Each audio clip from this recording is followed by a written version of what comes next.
O museu é uma instituição. Instituição em ciências sociais, de maneira simples, é o conjunto de relações estáveis numa sociedade. Né? Aí pode ser tanto a família, como algo que surge na relação dos indivíduos, como pode ser a organização do Estado. Né? Qual é o objetivo, qual é a missão do museu? Todo museu precisa de missão, é definir o que é a sua tarefa principal na sociedade, mas algo que é básico, que seria, a primeira questão, o museu se dá em torno de coleção. O museu coleciona. Uma instituição dedicada à arte que não coleciona é um centro cultural, é muito importante, né? Tem uma tarefa, tem funções a cumprir, mas essa função de coletar bens culturais que tenham um valor simbólico, e aqui não estou falando de arte, estou falando de bens que tenham um valor simbólico para a sociedade. Pode ser histórico, pode ser científico, pode ser a natureza. Então, o museu é uma coleção. Implica nessa ideia de colecionar, de juntar bens simbólicos. Isso até pode ser interpretado como o museu das experiências, desmaterializando a ideia do objeto, e o que se guarda, então, são experiências. A educação é rápida ou é lenta? Você pode ter um sistema de aceleração de alfabetização, etc. Mas o processo de condensação da educação, de transformar aquilo em linguagem, né? Quando eu digo linguagem, é a capacidade de compreender, de se expressar, de estar no mundo num processo de troca. Né? Então, hoje a gente sabe que uma criança pobre conhece metade do vocabulário de uma criança de classe média. Ela vai preparar mal um currículo, ela vai responder mal uma entrevista, ela vai escrever mal uma carta, né? Ou seja, ela vai ler mal um manual. Para não cair nisso, as condições ou de esforço têm que ser excepcionais, porque tudo conspira para baixo. Né? Por isso, talvez, essa impaciência. A impaciência não é nem responsabilidade do impaciente, né?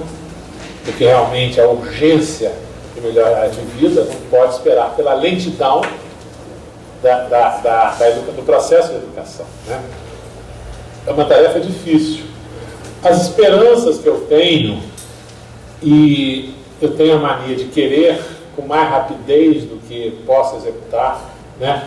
Mas a esperança que eu tive esse ano foi quando 64 escolas com pior desenvolvimento na rede pública municipal, vocês sabem, como o MAR é um museu municipal, nós lidamos com o ensino fundamental, que é a responsabilidade da prefeitura.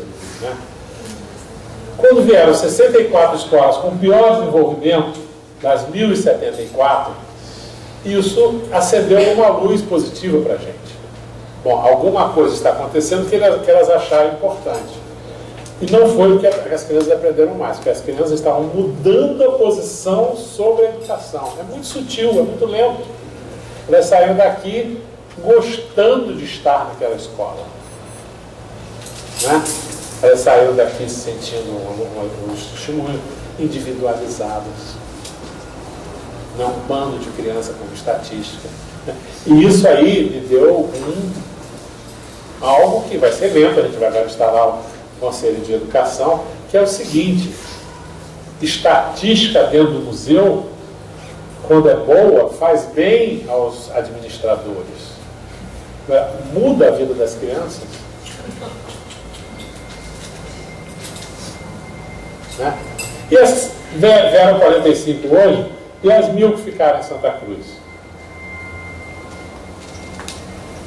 E sempre perguntando o que a arte pode fazer isso. A arte poderia, por exemplo,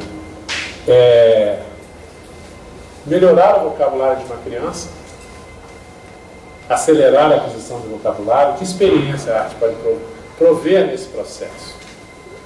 É possível. Agora tem um dilema. Eu queria trabalhar com 5 ou 6. Aí vem uma pessoa, a Vilma Guimarães, que trabalhou com Paulo Freire, diz nada de trabalhar só com 6 escolas. Ensino público é para todos, ou é para ninguém. né? Nada de ficar experimentando com meia dúzia, isso aí serve para você, né? Então, como é que isso vai ser feito? É lento, isso aí vai implicar um processo de definição de objetivos, de metodologia. Nós estamos bem integrados com a Secretaria Municipal de Educação, isso é um ganho enorme. O MAR tem reuniões periódicas com a Secretaria Municipal. Nós abrigamos aqui, muito animados, né, um seminário sobre das paredes à rede. Tudo ia muito bem até que chegou a questão do diagnóstico da escola. As crianças estão em 4 paredes, mas a cabeça está na rede. Que soluções foram encontradas? Mas aí é o seguinte, e o MAR não é assim também? A criança não chega aqui, não fica entre 4 paredes? Ela tem que entrar na rede? Talvez. Mas ela pode se sentir dentro do mar, fora das paredes, no sentido de criar... Mas aqui as paredes são mais largas. Então, no sentido de que se a gente cria, alarga, né, a experiência, o envolvimento, o pertencimento, né, o sentido de que isso é para cada um, eu acho que é chave no museu entender que todos chegam prontos para a experiência estética. Todos. Não há exceção. É uma invenção desses adolescentes, é um processo de resistência política, é um dar visibilidade àquilo que se quer oculto, é uma resistência contra a remoção, né, porque tem essa força simbólica, né, vê-se ali um bem-estar com a comunidade. A gente sabe hoje que os moradores de comunidade, de favela, como se queira designar, 85% é feliz de morar ali, né? Apenas quer os serviços a que tem direito. Então nós estamos falando de que aquela coisa tão simples, aquela brincadeira, foi ganhando significado pelas leituras, pelas conotações, vieram outras pessoas, eles cresceram, etc., né? Então, estudar é importante e expor, né? Eu, numa Bienal de São Paulo, eu fui acusado por um grande filósofo de ter abusado de analogias. Que é uma figura pobre na literatura, etc. Tal. Realmente abusei de analogias. Eu fiz um catálogo para as escolas, dessa grossura, com texto filosófico sobre antropofagia. Aí é uma história da antropofagia.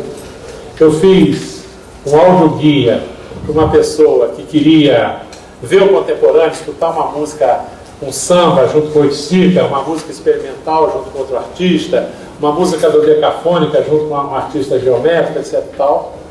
Tinha um audioguide, tinha um guia para o médio, para a pessoa média, que não podia gastar R$100 num catálogo grande, mas podia gastar 5 ou 10 num folheto assim, alentado, que dava... Eu tinha os textos de parede escritos para quem estava vindo a uma exposição de arte pela primeira vez na vida. Por isso a analogia. Que a analogia eu pego aquele sujeito, né, aquela pessoa de subjetividade, onde ela está, e através de um elo em comum eu posso levá-la a um ponto que eu acho que é importante para ela avançar no conhecimento daquele processo. Então, os textos de parede, eles tinham uma estratégia para os 40%, ou 50% na época, era a estatística da Bienal, que viam pela primeira vez uma Bienal. Porque uma questão da acessibilidade, que no museu é importante, é pensar, primeiro, a acessibilidade física. Né? Todos têm direito de acesso aos espaços da sociedade. Aqui, ou vai todo mundo para o outro terraço, para outra laje, ou não vai ninguém. É 8 ou 80, não tem intermediário. Não vai, não tem nenhum cadeirante, então a gente vai. Não tem isso não vai. Né? Então, acessibilidade física, e hoje nós estamos preparando para que os cegos nos ajudem no processo de educação, saiam da condição absoluta só de vítima, de uma certa penalização, né, uma certa pena social, muitas vezes, que há, para assumir aquilo que eles querem, que é participar ativamente da sociedade, né? Então, isso é um processo que a gente está integrando, né? Ou, por exemplo, nós podemos pensar, como na Bienal, a acessibilidade conceitual. Eu não sei o que é isto. Isto não é para mim. Eu que estou de bermuda, sou bem recebido? Eu que venho de não sei onde, isto é adequado para mim? Isso aí não é para mim. Depois, nós temos a acessibilidade social. Museu é coisa de gente rica. Museu é coisa de intelectual. Museu é coisa de Zona Sul, né? Museu não é para mim. Não falei, né? Será que eu posso entrar de bermuda? Não estou vestido adequadamente, né? Eu sempre digo assim, museu é igual a igreja e cachorro na igreja. Está aberto, entra. Se não gostar, sai, né? Se estiver quentinho no frio, fica. Se estiver frio no verão, também é bom. Mas pode ser que você encontre outras coisas, né? Você não vai transformar o cachorro num devoto, mas talvez você possa envolver uma pessoa que tem uma relação transformadora com o objeto, né? Aí sim, aí é o encontro entre o significante e a capacidade de produzir significado. E o terceiro aspecto, nós pensamos acessibilidade física, acessibilidade conceitual e acessibilidade social. Sentir que museu é para todos. Não há diferença de origem geográfica, se é urbano, suburbano, ou mora no centro, etc. Suburbanos são todos que não moram no centro, em termos teóricos, né? Tem uma professora da UFRJ, Margareth Pereira, que ela discute muito, ela é da área de urbanismo, ela discute muito e as crianças adoram, né? Quando ela diz, quem mora em Copacabana é suburbano. E aí, a partir disso, ela começa a colocar como a cidade se organiza, de onde vêm os termos e os preconceitos que são projetados, né? Porque, de novo, a palavra é muito importante, a linguagem é muito importante, o domínio da linguagem, né? É necessário para tudo. Então, e o último processo de acessibilidade é geográfico, né? O ônibus que vem de Santa Cruz, demorando entre 1 e 2 horas para chegar aqui, ele só atende a uma turma por dia. O ônibus que vem da Tijuca, da Mangueira, atende a 2 turmas por dia. Chega aqui às 9, 9h30, 10, sai ao meio-dia, às 2 traz a outra turma, né? Então isso muitas vezes impede, são 45 ou 90 crianças. O museu para todos, para todas as instâncias geográficas do espaço social, e aí eu acho que as Quebradas é um exemplo luminoso disso tudo, né? Nas nossas exposições, nós damos prioridade a temas transversais. Nós queremos contaminar os objetos por outros objetos. Não é decoração de interior. Isso fica bem sozinho aqui, papapá, isso fica bem com aquilo. Não é combinação de roupa, né? É articulação de conceitos.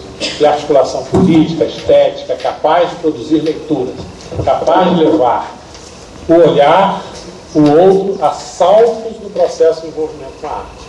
E por isso esse cruzamento, onde você vê de tudo. Você vê uma caneta Bic ao lado de um tinteiro da Renascença com 500 anos de idade, né, com 5 séculos. Está ali junto. Porque nós estamos falando da escrita.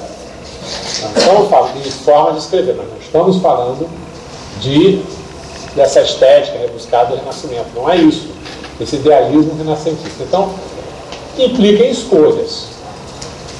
Implica em riscos, implica em desagrados, mas também são atos de consciência. Nós trabalhamos com a Amazônia assim, a Pororoca tem coisas lindas, mas também está ali uma história da violência na Amazônia, que é o que nos interessa mais. Ali tem história de quilombola, ali tem história de escravidão. Vai abrindo que você vai encontrando essas referências, violência contra a mulher, né, contra ilhas, tudo está ali, né, de uma maneira às vezes mais sutil, outras vezes mais direta, mas isso tudo nós queremos esse encharcamento da realidade atravessando a arte e por isso atravessando os olhares. A maneira como uma exposição se organiza é um ato de poder. É um ato de poder. Organizar a exposição é um ato de poder. Né? Como ensinar também, dar uma aula é um ato de poder. Agora, para onde eu vou levar este poder? Em que direção? Se é o poder como reiteração do domínio, ou é poder usado como instrumento da potencialização do outro? Eu acho que é o que se faz aqui. Para fazer as quebradas, essa senhora e a Lourdes tinham que ter poder para organizar. Tinha que ter as condições de unir as forças políticas, estou chamando a isso de poder, para articular essa possibilidade. E a partir daí, criar a potência. Abrir espaço para a potência, porque também cada um será responsável por sua autopotencialização. Né? E é algo que eu gosto muito de pensar, que é a pedra no meio do caminho de Drummond, que é transformar o limite, pedra no caminho, o limite, como potência. Se para mim é difícil fazer, vai ser muito importante do que alguém faça até a mesma coisa, mas vai ser mais importante do que eu fiz com as minhas dificuldades. Quando a gente traz, né, essas ideias de que a curiosidade é muito importante, né, você escutar mais do que dizer, é porque esse processo tem que ser uma escultura social por todos.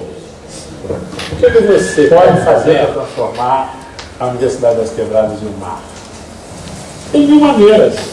Se dedicando, se você ganha, cresce, você transformou tudo. Porque você está sendo um testemunho de que estar aqui traz sim mudanças. Né? E como é que a gente pode pensar isso na educação pública? Com tantos problemas. Talvez a principal tarefa hoje é transformar a educação em objeto de desejo dos jovens. Eu quero um tênis de marca e eu quero uma educação de qualidade. Então, voltando aqui para vocês acordarem, porque eu já dormi na minha própria conferência. Eu já dormi falando. Tá? Mas, enfim, é isso. O museu, então, ele expõe, né? E aí, expor é um ato de poder. Se esgota nisso. Ou o expor pode ser uma possibilidade de construir uma discussão. O processo de conhecimento, de reconhecimento de questões da arte. Então, por exemplo, no MAR nós temos uma exposição que por ano que nós chamamos Arte e Sociedade no Brasil. A primeira inaugural foi sobre o direito a ter uma casa, processo de urbanização de interesse social, discussão de processos de remoção, de benefícios de comunidade, etc, etc. Agora é a escola, a educação. O próximo possivelmente será a loucura. Eu sou uma pessoa que chegou atrasada aos anos 60. Eu morei até 69 no Espírito Santo, no interior, etc. Tal. Então, foi uma outra história. Mas ainda peguei uma rabada, ou uma rabuda, né? etc. E eu li um pensador francês, Lucien Goldman, que coloca o seguinte: você tem um diálogo ideal, você tem um diálogo possível. Também assisti muito teatro de Brecht. É um cara que eu quero fazer aqui um ciclo de Brecht, Uau e outros. Né? Então, eu tenho hoje, na minha maturidade, a consciência de que eu devo trabalhar o possível para que possamos reverter o limite em potência. Tá? É estratégico. Quando no ano passado tinha um congresso do CIMAN aqui, 250 diretores de museus, eu tinha que recebê-los como diretor do MARC, do coquetel, vinha o Sérgio Cabral. Notei 3 jovens aqui dentro que não pertenciam ao universo dessa festa, vamos dizer assim. Pelo tipo de roupa, a gente sente que o cara não é de museu, né? Que os caras estavam nas manifestações, era agosto. Aí eu sentei lá com eles e comecei a conversar. Aí falei de Lucien Goldman, nunca tinha ouvido falar. Falou o quê? De Lucien Goldman, nunca tinha ouvido falar.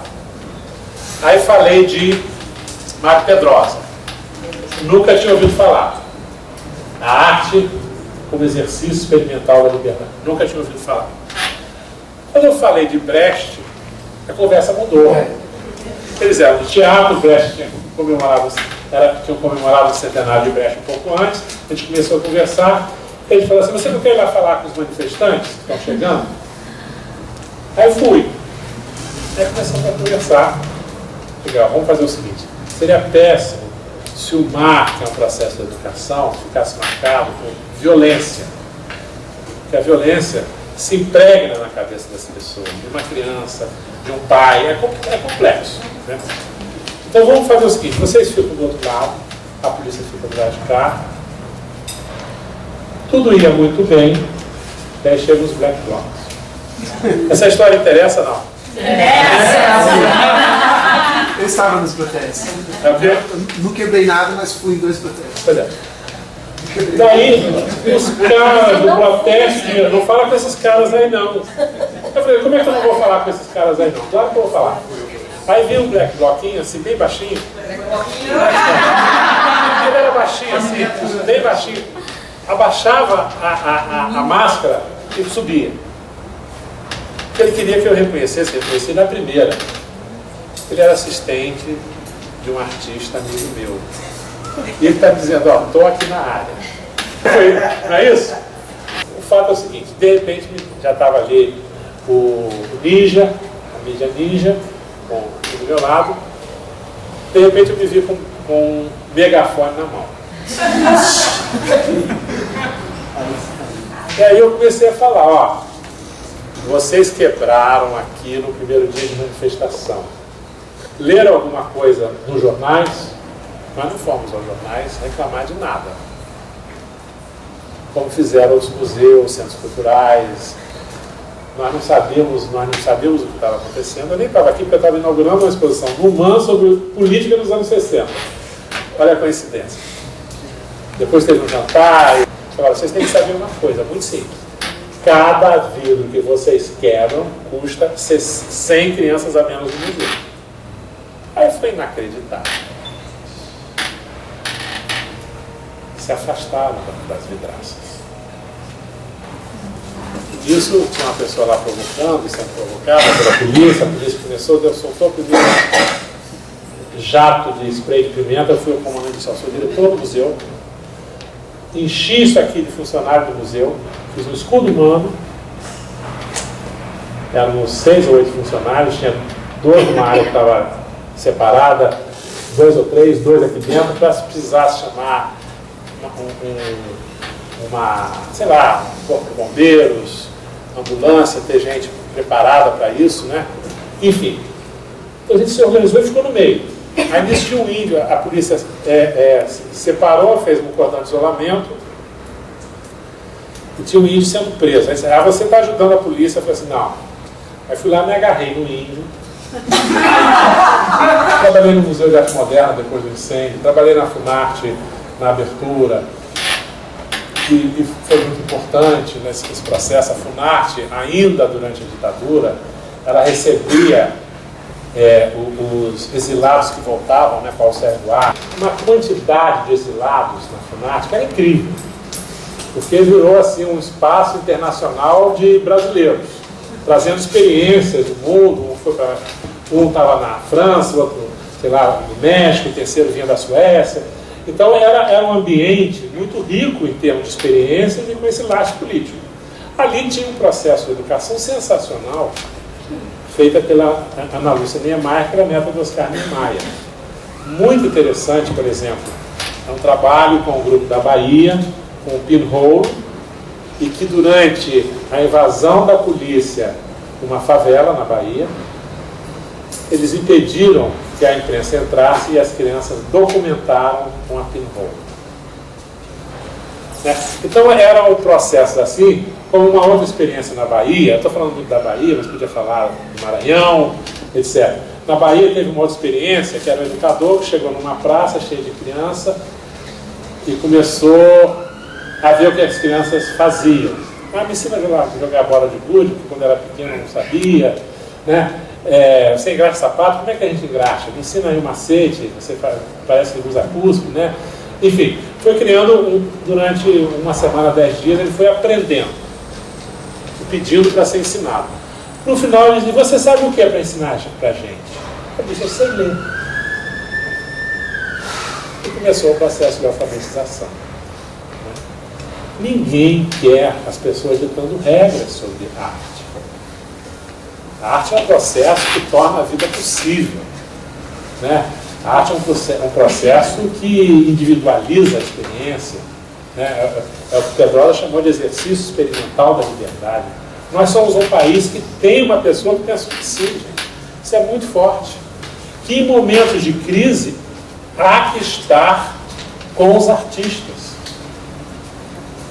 Isso para mim é um fato. Eu não vou censurar. Eu tive censura na Funarte, a gente defendeu. Naquela época, tinha um partido de esquerda que queria a direção da Funarte com uma pessoa e acusou no Zósimo a Funarte de estar promovendo show de travestis, era a Rogéria, né? Aí foi um balanço, imagina ainda, governo do Figueiredo, já no final. Você manter, né, o processo, porque se você não mantiver o processo, você abre a porteira, né? Não é manter porque não tem razão, manter porque não é para censurar, manter porque não é a instância para decidir, né? Então isso tudo são processos que você aprende, isso vai se atualizando. Nós tivemos aqui o grupo Empresa, que é um grupo que trabalha com o que chama Institutional Critique em inglês, que é a crítica institucional. Colocou o museu o tempo todo em crise. Guarda, curadores, todo mundo foi, num certo momento, entrou em crise pelas propostas do grupo Empresa, mas não teve censura. E as reuniões que a gente teve é o seguinte: nós estamos sendo educados para a liberdade por esses artistas. Eles estão nos levando ao nosso limite, ou a gente aprende, ou degringola. Eu estudei Direito, eu pensava em fazer diplomacia, aí já estava no último ano, aí fui nos Estados Unidos fazer uma pós-graduação, eu vi que eu não queria morar fora do Brasil. Eu detesto entrar num táxi, eu não dirijo, entrar num táxi e a língua falada não ser a língua portuguesa. Eu detesto isso, ouvir música, isso, eu detesto. Eu até tenho uma história sobre isso, mas eu conto depois. Quero ver a minha historinha? Olha aqui, eu trabalhava nos Estados Unidos, no MoMA, no Museu de Arte Moderna, e quando eu cheguei lá no primeiro dia, disse, faltam 1000 dias para voltar. Eram 3 anos. E eu vinha para cá, né, assim, rapidamente, né, uma semana. Então eu dizia assim, moro no Rio e toda semana eu vou a Nova York e passo 45 dias. A minha maneira de... Então tem 2 histórias que eu adoro. A primeira é o seguinte, eu não usava celular, não tinha a menor ideia, estou falando de 2001, por aí. Aí eu vim aqui, meu irmão doente, eu pedi um celular emprestado. Aí fiz a ligação no táxi, botei a mão para fora, eu moro na Santa Clara, que é uma rua cheia de uma muralha dos 2 lados, né? Botei a mão para fora, fiz a ligação, botei a mão para fora, empurrei a ligação 3 vezes e nada de completar. Eu pensei, quando chegar na praia, vai melhorar, porque o dia está limpo, o sinal vai chegar ao satélite. Aí chegou 3 vezes, nada. Aí eu cheguei para o motorista, senhor, o senhor entende esse negócio de celular que eu estou usando pela primeira vez, estou achando muito complicado. Aí ele falou assim, por aqui que é muito simples. Eu dei para ele o celular, ele rapidamente parou, se virou para mim e disse, meu senhor, o seu controle remoto da sua televisão. Então é isso, tá? Eu sou isso, tá bom? Mas também, uma vez, chegando aqui na cidade, fui visitar o Ernesto Neto, que tem um ateliê aqui perto. Aí eu viro, estou saindo às 6 horas, que ia encontrar os amigos aqui no Frango Marítimo, no Largo de Santa Rita. Dobro uma esquina, um botequim, pessoal, no maior samba de raiz, é o Rio de Janeiro. É porque está sujo o chão, tem música. Ano passa aqui na Rua do Acre, um restaurante que não existe mais, enorme. Um casal ali, já era lusco-fusco. O restaurante totalmente vazio, só de cadeira de metal, aquela coisa meio árida, eles ali cantando o quê? Xinguinha. Bom, isso é realmente o Rio de Janeiro. Quando eu chego no Largo de Santa Rita, quando eu estou dobrando, me aparece uma filha de santo, toda paramentada, bordada, não era roupa de renda impressa, toda bordada, um tabuleiro de pipoca. Eu tiro R$2, me dou, ela pega os R$2 e benze de uma maneira assim, extremamente generosa, e eu maravilhado. Noel Rosa no primeiro, Xinguinha, agora uma filha de santo, linda, e me dando essa bênção toda. Aí eu fui lá, sentei com os amigos, tomei meu show, vamos embora e pego um táxi grande e limpo, que no aterro parecia um cavalo cavalgando. Cavalgando de fogo, tocando Tom Jobim. Universo absolutamente carioca, de primeiríssima linha, suspenso, sublime. Aí chego em casa, descanso, né? E eu tinha combinado com o meu companheiro de irmos comer no restaurante japonês e tal. Aí eu me levanto, 8h30, começo a me arrumar, abro a minha carteira. Paulo Roberto, você pegou minha nota de 100? Eu tinha dado dinheiro para os R$100.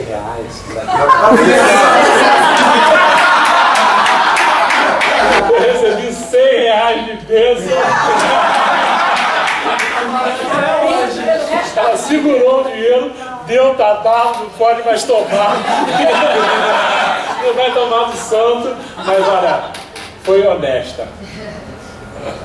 R$100 de bênção. Que me vale até hoje. Tá vendo por essa vida? É o quê? Tá vendo? Se valeu, você vê como é que eu conto rindo. Bom, mas então essa é a questão, né, para a gente terminar, para a gente concluir, pensar o que é um museu que deve, quer, precisa como condição da sua existência a educação. Você falou de coleção, a nossa propaganda é a seguinte: doar ao mar é doar para a educação. Quando a gente deu um jantar para Bacana, no ano passado, nós arrecadamos R$500 mil.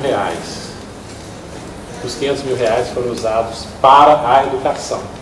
Não foi para fazer mais festa, não pagamos ninguém para organizar festa, foi 0 grau de custo, todo mundo, a comida foi doada, a decoração, o cerimonial, o que foi? A Camila Pitanga veio apresentar, todo mundo de graça. E tudo foi usado para a educação. Né? Não compramos nenhuma obra. Agora, a gente compra sim. O museu, o Rio de Janeiro, não tem um Aleijadinho? Agora tem. O Rio de Janeiro não tem um museu que coleciona claramente arte afro-brasileira, museu de arte? Agora tem. O Rio de Janeiro não tem um museu que pensa na cultura judaica? Agora tem. Que pensa na cultura árabe, islâmica? Agora tem. Que pensa nas diferenças Agora tem. A gente faz uma diferença entre a cultura judaica do livro e o Estado de Israel. São duas questões diferentes, né? Então, esse porto é o porto da escravidão, o maior porto de escravidão do mundo, mas também foi um porto durante o nazismo de acolhida de refugiados. Foi o maior porto no Brasil de acolhida de refugiados. Então, o Rio de Janeiro não é só o trauma, né? Não é só as cicatrizes dolorosas, mas o que fica nas dobras da alma, né? Então, nós temos um andar sempre dedicado ao Rio de Janeiro. Agora está a exposição do Valongo, a favela. A gente joga na parede. O que ficar colado é ideia. E o que sair caminhando é projeto, é processo. Nós não somos um museu de evento, nós somos um museu de processo. Nós fizemos um evento, por exemplo, falando de cultura afro-brasileira, de origem africana do Brasil, nós fizemos um evento em março com o Lilian Thuram. Foi, com a Elisa lá com esse Isso, em homenagem ao centenário do Abdias. O Lilian Thuram, um jogador de futebol que sofreu racismo, ele fez 6 palestras. Na última palestra, ele levou as crianças do alemão. Vocês são o quê? Elas gritavam, favelado, assim, com orgulho. Ele levou a isso, que é o processo dele de envolvimento das pessoas, né, de autovalorização, de autoestima, e de entender que elas têm direito, que elas têm uma validade de definição, etc. E fez 6 palestras de todas diferentes. A próxima etapa é filosofia contemporânea na África, a filosofia da descolonização e a filosofia nos Estados Unidos de emancipação, né?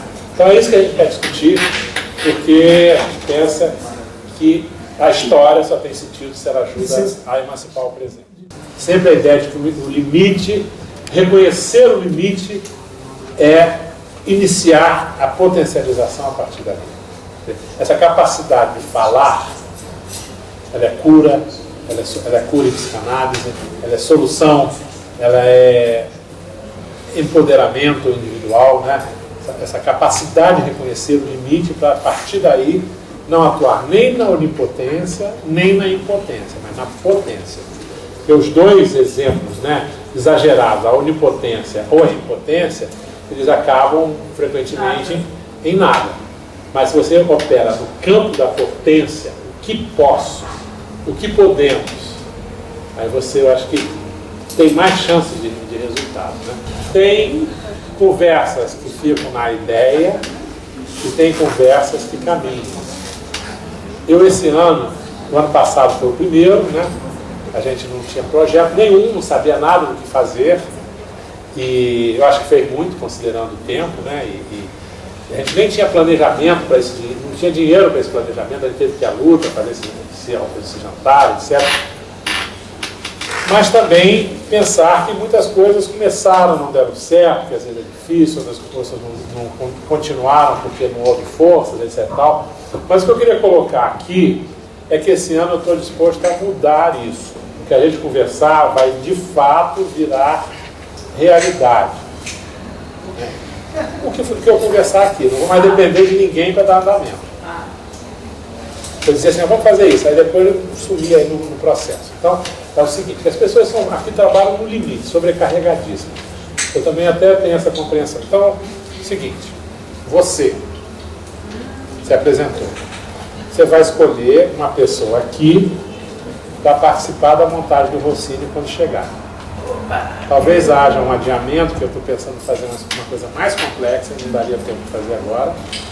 Mas aí você vai chamar uma pessoa aqui para trabalhar nesse processo, né? E assim a gente vai criando possibilidades. Eu vou dizer um pouco do que aconteceu a partir das quebradas. Chegamos, através da Silvia Soter, que é uma participante, ao Antônio Pinto Ribeiro, que organiza para nós esses 3 primeiros seminários sobre a África hoje. Nós, com o Marechal, MC Marechal, começamos o processo que toda a última terça-feira do mês nós temos uma batalha do conhecimento. Nós tivemos algumas atividades com as redes da Maré nesse processo, né? Como? Agora, justamente, agora com o Écio, nós vamos começar um trabalho com a FLUP, ou seja, quem melhor do que ele para estabelecer experimentos de aquisição de linguagem. A solução às vezes não chega no mês seguinte, mas um dia tem que chegar. Né? Se o problema está ali dado, se ele já foi enunciado, né, ele precisa ser um dia trabalhado. Com o nosso amigo de Pernambuco, do Passinho, Júlio Ludemir, vamos começar Batalhas do Passinho. E já tem gente aqui querendo fazer alguma coisa com jazz. Tá ali. Bom? Tá ali. É. Agora a etapa da Batalha do Conhecimento é mais um salto. Nós demos um salto de continuidade, de aceitação pelos jovens, etc. Agora nós precisamos dar um salto. E eu acho que um salto é pensar que livros nós vamos distribuir. Sabe? Pensar efetivamente.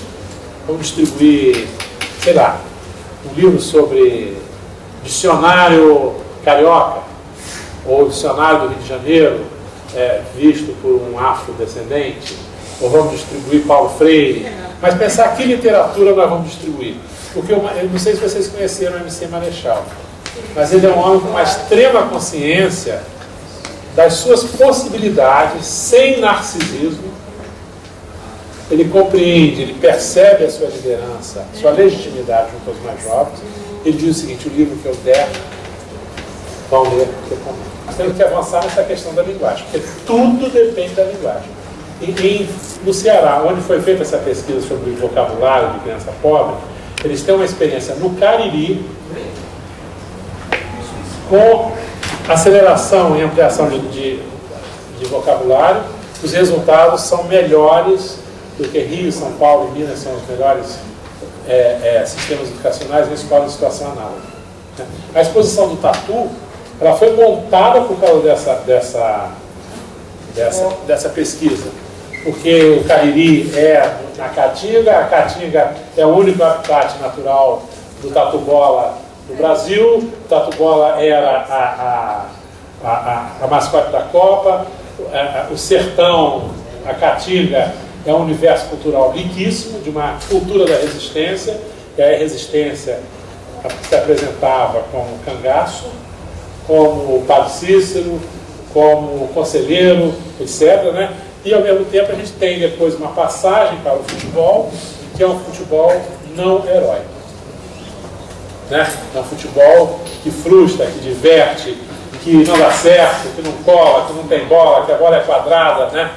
Mas que era uma forma de também e críticas diretas à FIFA também, de uma maneira...